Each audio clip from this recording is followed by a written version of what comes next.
not to worry. I'll simply send someone to fetch it. As soon as I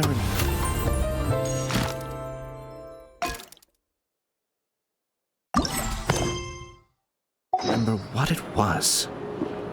We haven't seen Chevreuse since that night at Baptiste's place. Well, guess there's no point in worrying about it now. Let's go join up with the others.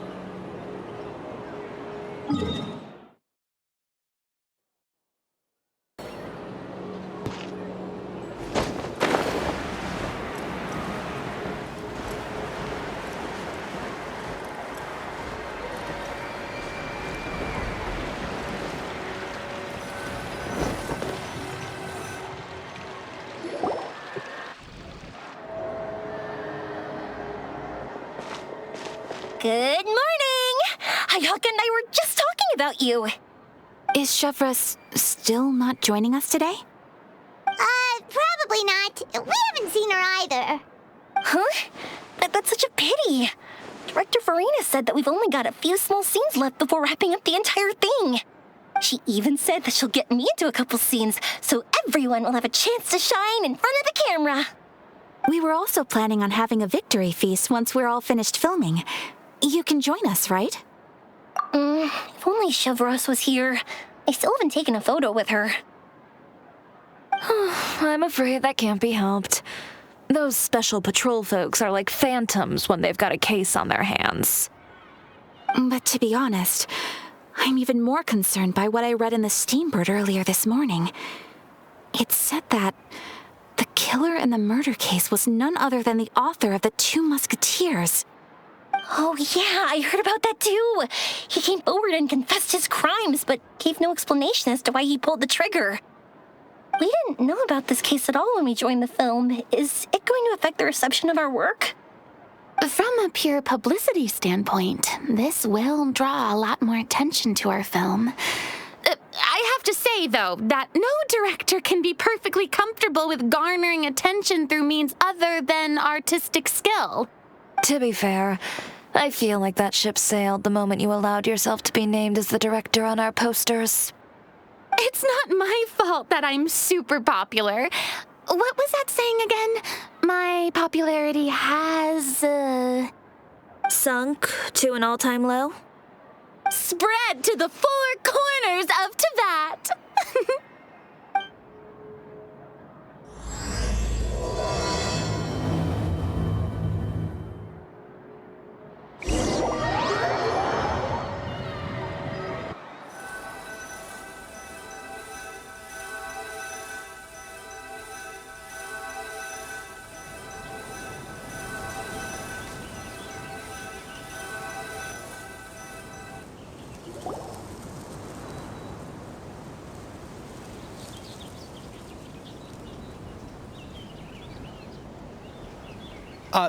Excuse me, everyone. Xavier! Feels like it's been ages since we last saw you. I've been talking nonstop with the Film Association, and I'm absolutely swamped trying to coordinate the film's marketing. So forgive me for not being around more often, but please believe me when I say that I will make sure everyone's hard work gets the exposure it deserves. Oh, seems like you've been fighting your own battles. Yes, that's one way to put it. Oh, and before we begin the final round of filming, please allow me to finally introduce you to the original investor of our film, Mr. Morris. A pleasure to meet you all. Yes, glad to make your acquaintance, Mr. Morris. We've heard about the issues you've encountered with your financial situation, and genuinely hope that things have taken a turn for the better. Oh, well, the situation has indeed improved somewhat. Don't worry, Mr. Morris. Accidents and last-minute challenges happen all the time. There's no need to blame yourself over it. The good news is that we're almost done filming now, and I would even say that this is the best story I've ever seen. Is that so? I say that's great. All right, now that we've gotten all the pleasantries out of the way, let's get the show on the road. We'll mostly be filming typical people and scenery from the streets today to improve the sense of environmental ambiance in some parts of the film. Oh, and there'll be a cameo for Mr. Kamisato and Miss Yoimiya as well. They'll be used to show outsider perspectives on the fates of the two musketeers. That's right. Ayato should be here any minute. Excellent! Then let's start with the scenery shots. Camera and clapper loader, you're up. Yep, we'll be ready. Remember, all we need are some wide zoom shots of the streets. If you happen to find some particularly lovely patches of flowers and grass, feel free to grab some close-ups of those as well. Ready? Lights! Camera! Action! Okay, now move the camera slowly. Try to focus on that flower. What's wrong? Just adjust the focal length a bit. Something the matter? But wasn't it working fine for all the days before? Véronique, can we try a different camera? No problem. How about this one? All right, let's give it another try. Lights! Camera! Action! Don't tell me. This one is broken too? Véronique, do we have any other spare ones we can use? I'm afraid we only brought these two today. What? Then go find a workshop to get them repaired right away. Oh, and you too, Bono. Go find our spare camera in the warehouse and bring it back to the set. On it.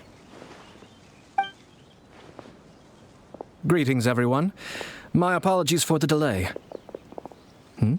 It seems like there are some issues with the filming equipment today.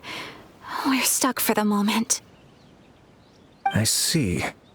Well, let's not just stand here twiddling our thumbs. Actors, to the makeup booth. We'll start on the next scene as soon as we get a working camera.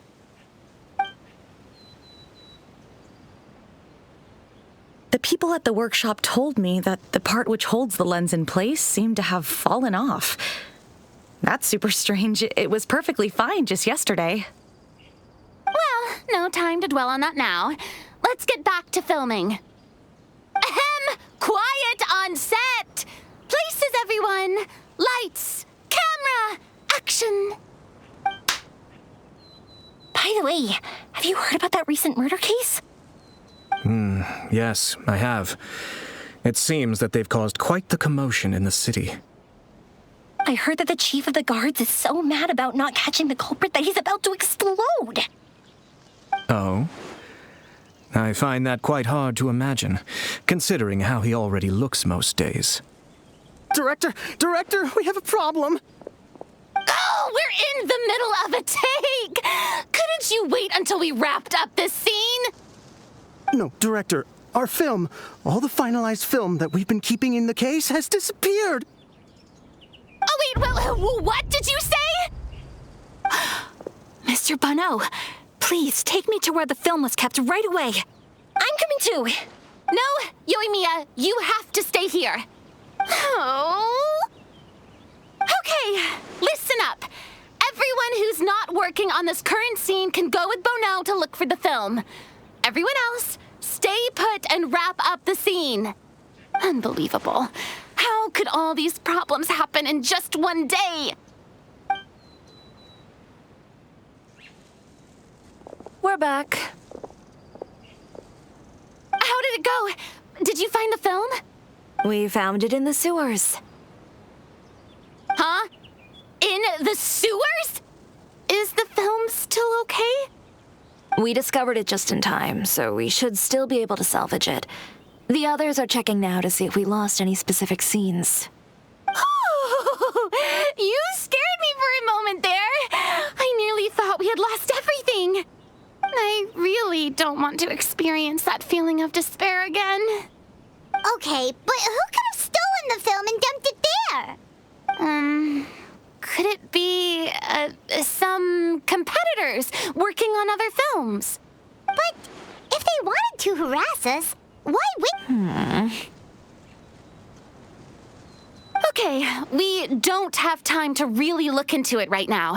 Let's strike while the iron is still hot and wrap this thing up once and for all. Yeah, let's finish it.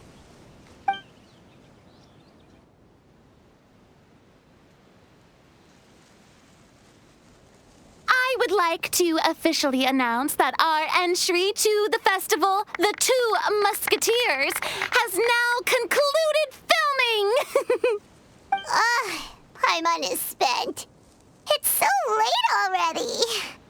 Even though the filming process proved to be extremely challenging, everyone provided valuable and unique contributions to the final product. Thank you all for your dedication and support. And just like Director Furina, I would also like to extend my most heartfelt thanks to all of you. Really, you've all helped me so much.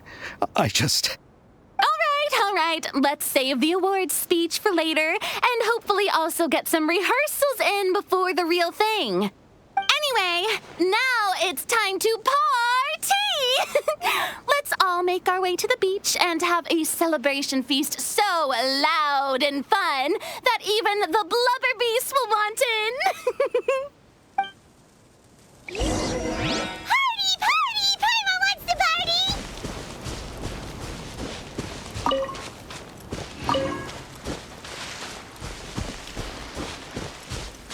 Whoa, this place is hopping. Everyone's finally getting to relax after wrapping up the film. Let's go chat with someone. Hey, Ayato! How's your work been going? Everything went rather smoothly. Thank you for your concern. Ayato told me that we've already confirmed the dates for some Inazuma Fontaine cultural exchange events. So the next time we visit, we'll be doing so in our capacities as the representatives of the Yashiro Commission. Oh, that's great! Then maybe Paimon will be able to find Fontaine detective novels in Inazuma from now on. Oh, wait. Wouldn't Yaimiko get upset if that happens? That would be stealing some of her business. You've got a point. She's always complaining that light novels have become bland and too predictable after all. The cultural exchange won't only feature literatures of both nations, of course. We have also made plans for cross-cultural engagements in the fields of gourmet cuisine, toy making, and artisan craftsmanship. Whoa! Paimon's getting super excited now! When the time comes, be sure to visit and participate in all the events.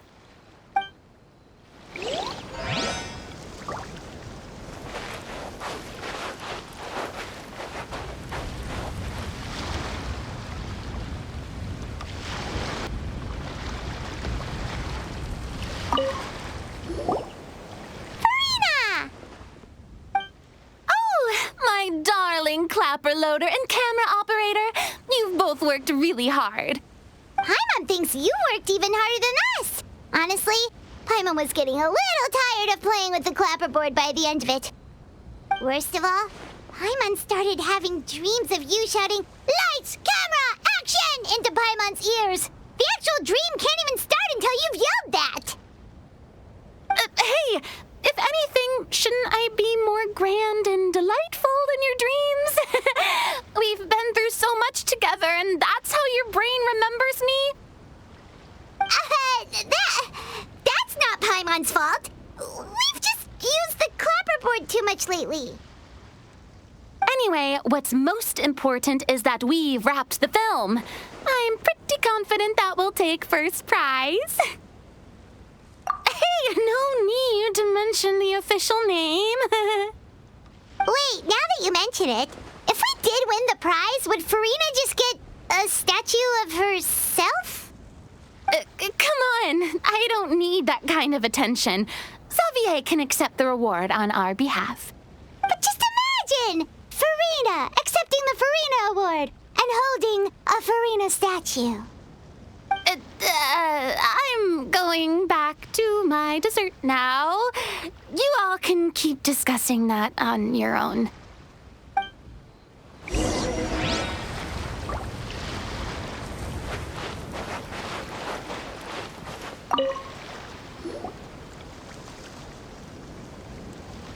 Chiori! two. Are you not really into these kinds of big social occasions? Not particularly. But this is still better than Fontaine Fashion Week. But if this film becomes a big hit, people will definitely come flocking to your shop.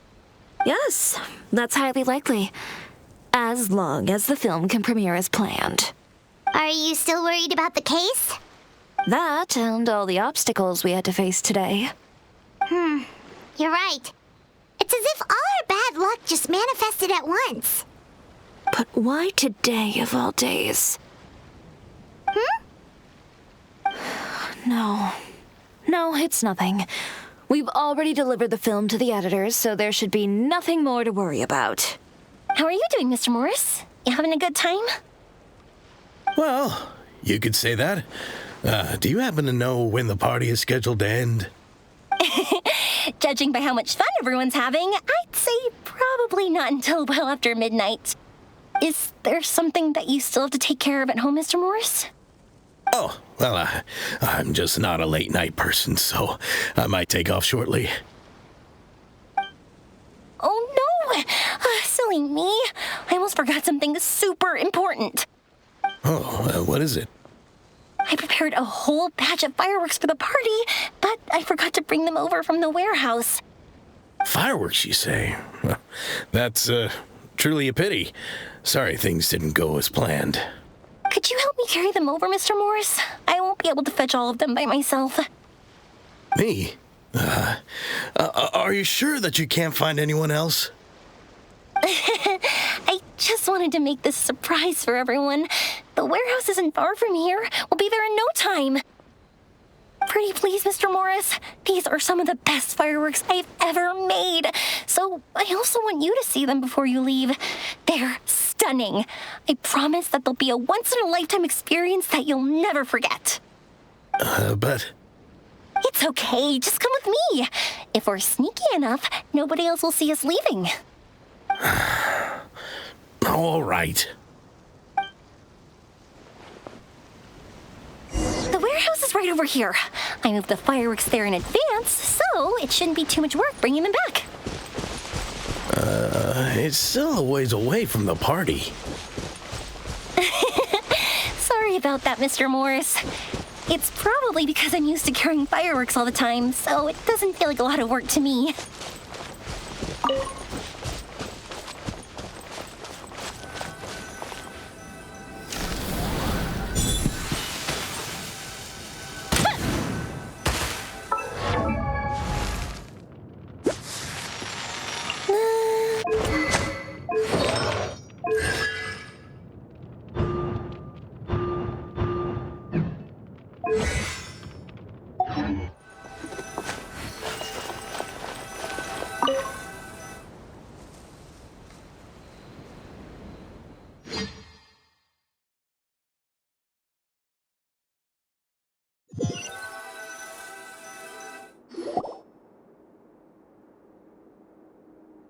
It's dark in here. Wait here, Mr. Morris. I think the light switch should be somewhere over here. Why did I have to get roped into this? What was that?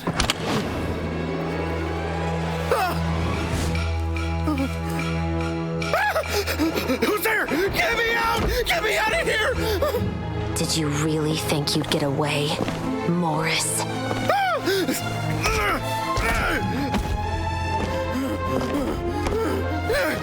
You've got the wrong guy. It wasn't me. I'm not the killer. You know, Eliza died a far more heroic death than this. She fought your assassin to the end to save the children she had hidden beneath the floorboards.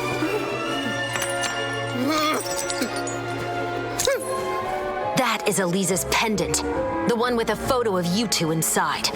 The one you gave her. Ring any bells? It's a fake! It has to be! There's no way! No way your assassin didn't destroy it, you mean?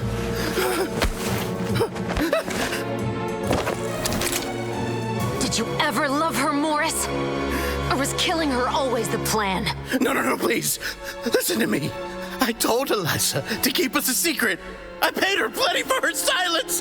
I never thought she'd keep the child. Everything was gonna come out, and I had no choice. She forced my hand. No!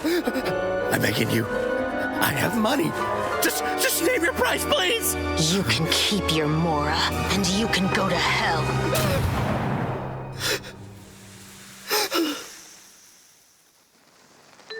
I'm Captain Chevreuse of the Special Patrol. Morris, you're under arrest for Elisa's murder.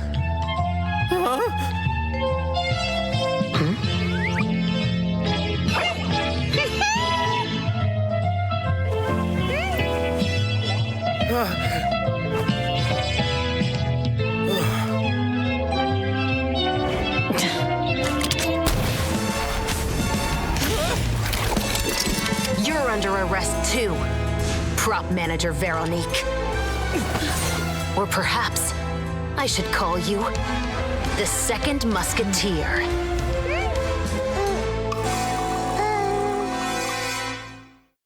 Wait, what's going on? This wasn't in the script. Drop the gun, Véronique. Why? Why would you keep me from exacting revenge on this heartless monster? Drop your weapon. This is my final warning.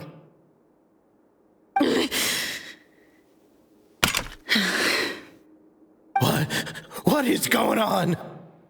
Do I have to spell it out for you, Morris? Everything that took place just now was staged to get you to confess the truth. But this last part is all improv, of course.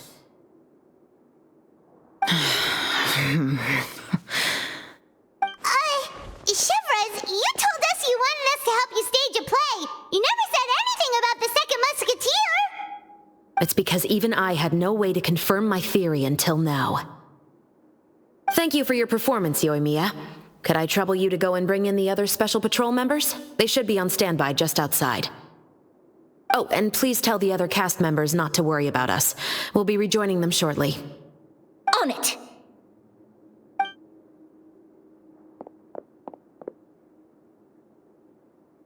So what do you think, Morris? Care to talk about what happened 20 years ago? My patience is limited, you know. Don't force me to take you back to the interrogation room. I'd wager that you wouldn't last for more than a minute in there. With the recording we made, you have no chance of winning in court. Cooperating with us now is the most practical move. All right. I'll talk.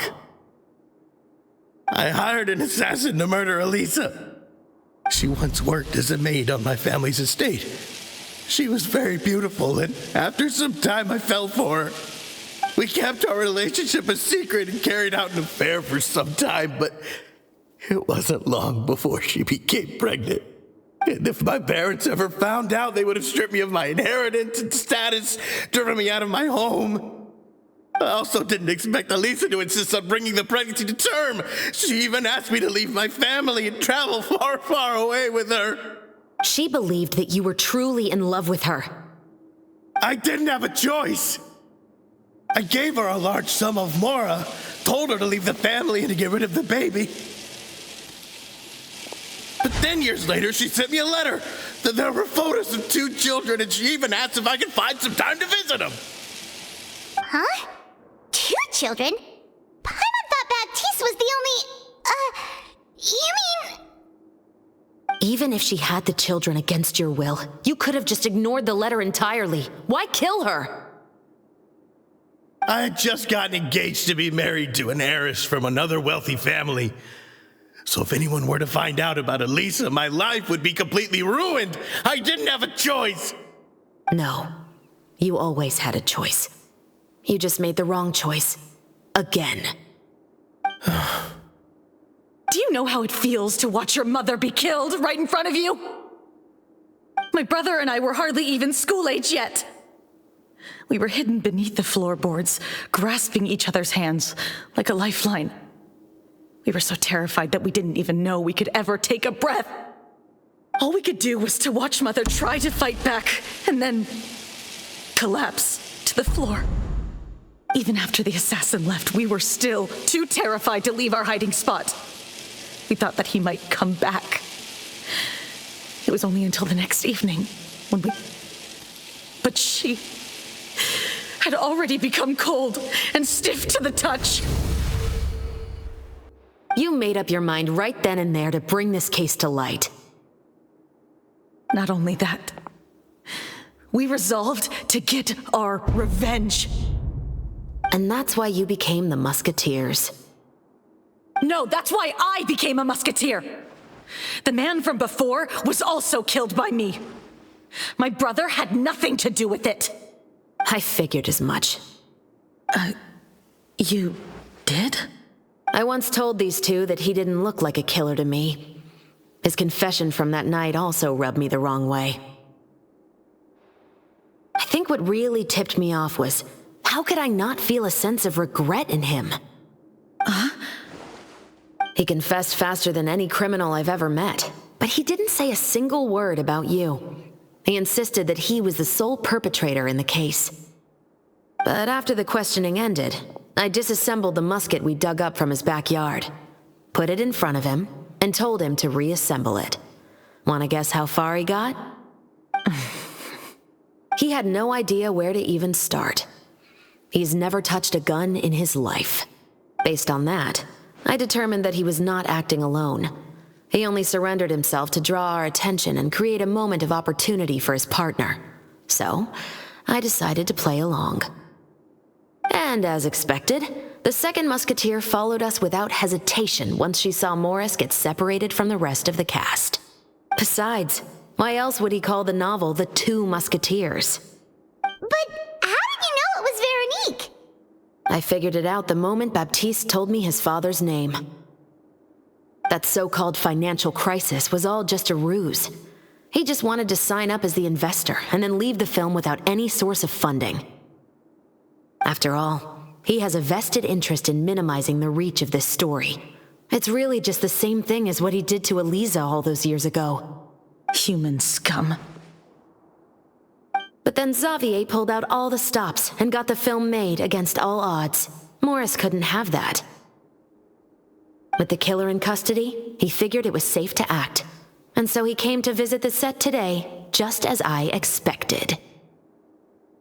Wait, so you were behind all those mishaps today? As for the identity of the second musketeer, I assumed they'd probably stay close to Morris and look for an opening. And if they already knew that Morris was the film's investor, then that narrowed the list of potential suspects as well. Furthermore, being the props manager would allow the culprit to avoid scrutiny by purchasing mechanical parts in the name of the crew. With that hypothesis in mind, I went back to check Baptiste's orphanage adoption records. Guess whose name I saw on the same page, just a few lines from his. My brother. He trusted you. As in, he trusted me to perform the deed on his behalf? He trusted you to stand on the side of justice.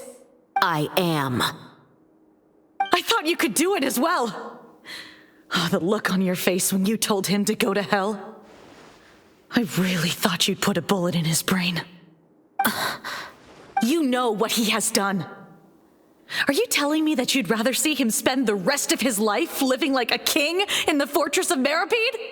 I will never be able to forget the feeling of my mother's cold, lifeless hands. And you would call this ending fair? Is this what you call justice? I won't lie, Véronique. I did hesitate when your brother first told me about the truth. I wondered. I agonized over whether I should really put a bullet in his head. So why don't you? Because that should never be how justice is carried out in this world. Perhaps, to you, justice is simply reciprocated, an eye for an eye, and a life for a life. But everyone has their own understanding of justice. If everyone were to pursue their own definition of it, there would be no more order in this world. Today, you'll kill Morris, and tomorrow, his children may come for you. The world cannot render judgments based on a desire for revenge. That will only lead to a cycle of revenge, as well as the destruction of order and civilized society. Fontaine is founded on a set of laws and a standardized code of justice. That is why we are the nation of justice. But with all that said, I will promise you this. Morris will not lead a cushy life in the fortress of Meripede. Chevreuse, the rest of the special patrol is here. Thank you so much, Yoimiya. Letelier, Terena, please take them away.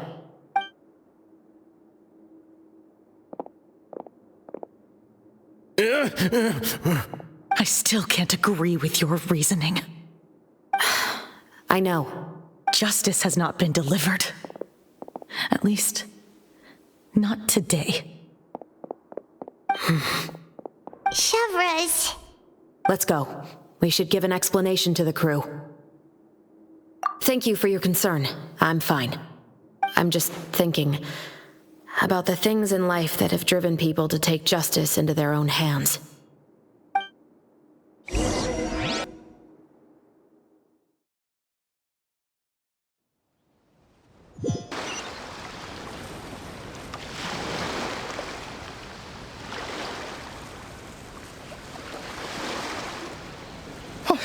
Who would have thought Morris would turn out to be...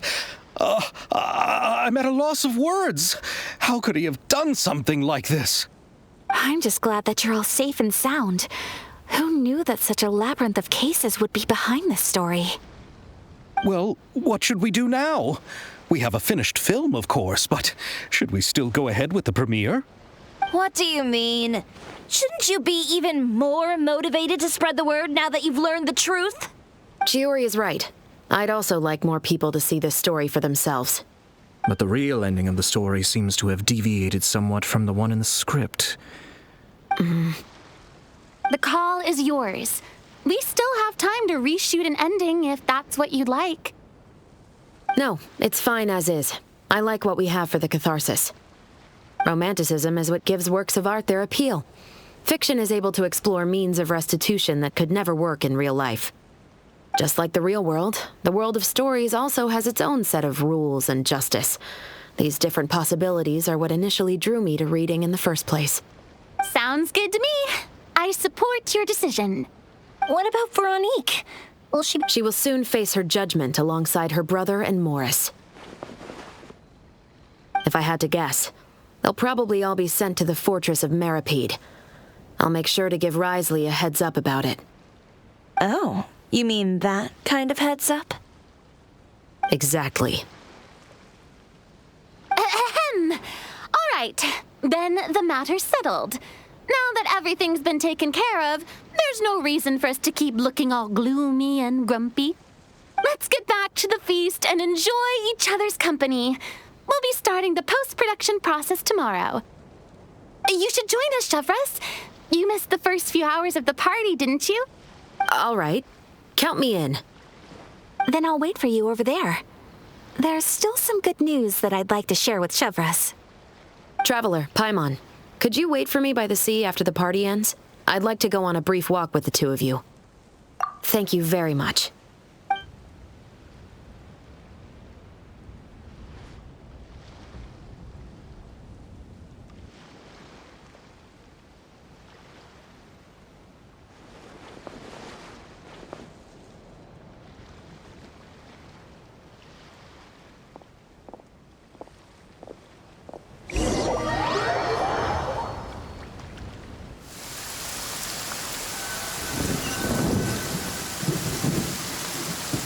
Sorry for the wait.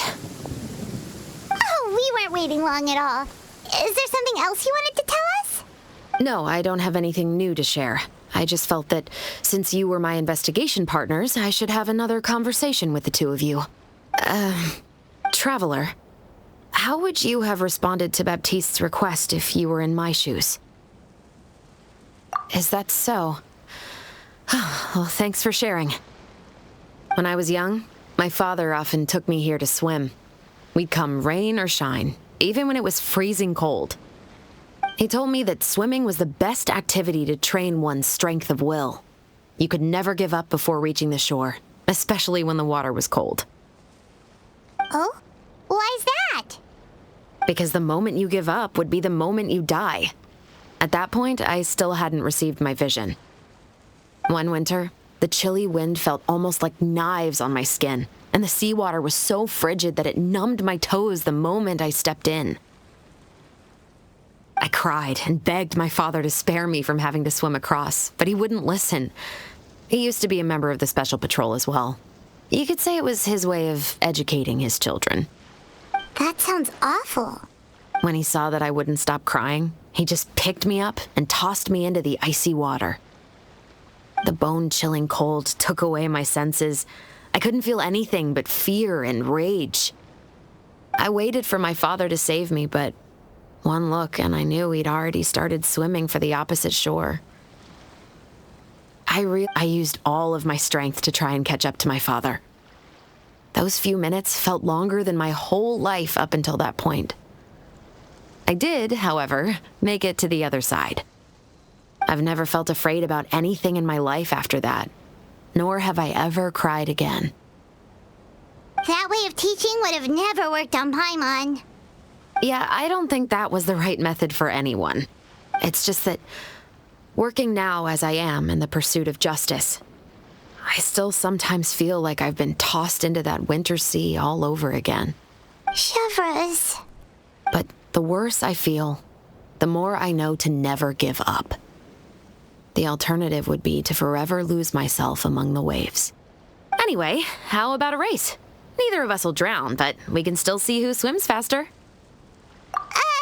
You guys go ahead! Paimon will grab the clapperboard to mark the start of the race.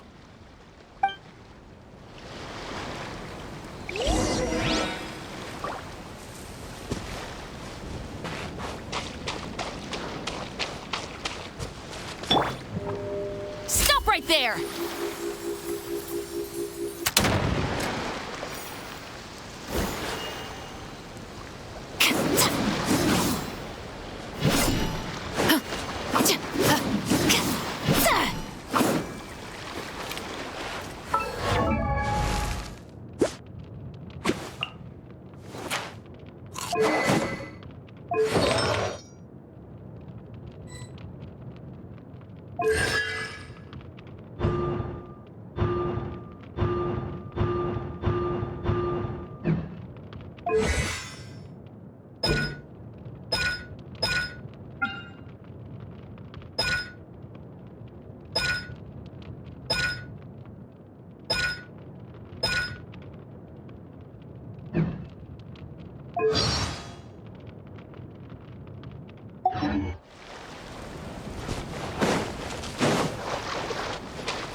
Your weapons!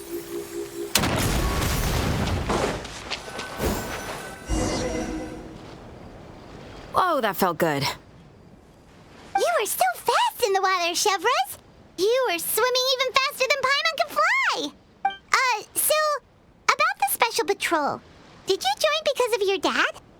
Partly, but I'd say I was more inspired by the heroes I read about in stories growing up. Oh, so it's due to your love of stories. Of course, it was only after I joined the Special Patrol that I learned that truth is often stranger than fiction. Come on, let's walk a bit more.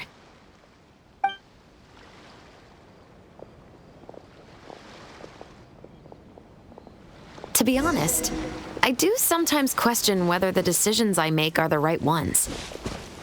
But I know that no matter what, I must keep swimming. Because the only thing I've got my eyes on is the shore in the distance.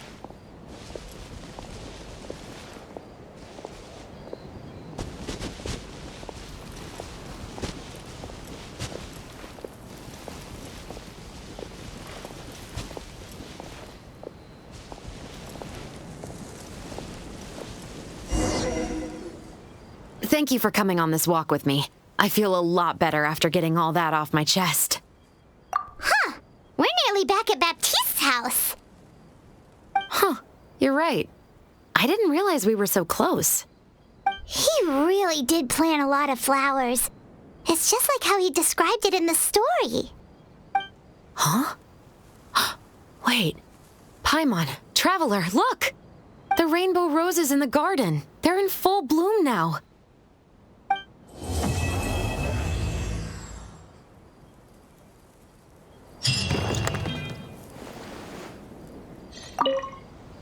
even though it's a bit late, I must thank you for investigating this case with me. Not on behalf of the Special Patrol this time. It's a personal expression of gratitude from yours truly. Oh, you want to hear more about my father? To be honest, I didn't spend that much time with him. He was always busy with the Special Patrol, so he would often return home really late at night. Some nights, he didn't come home at all. Once, he didn't come home for a long time, maybe a whole week or so. When I went out to buy food, I learned that he had become a criminal, and by extension, that made me a criminal's daughter. But we can talk about that another day. Thank you for looking out for me. I'll see you at the award ceremony. I'd be very surprised if we don't win.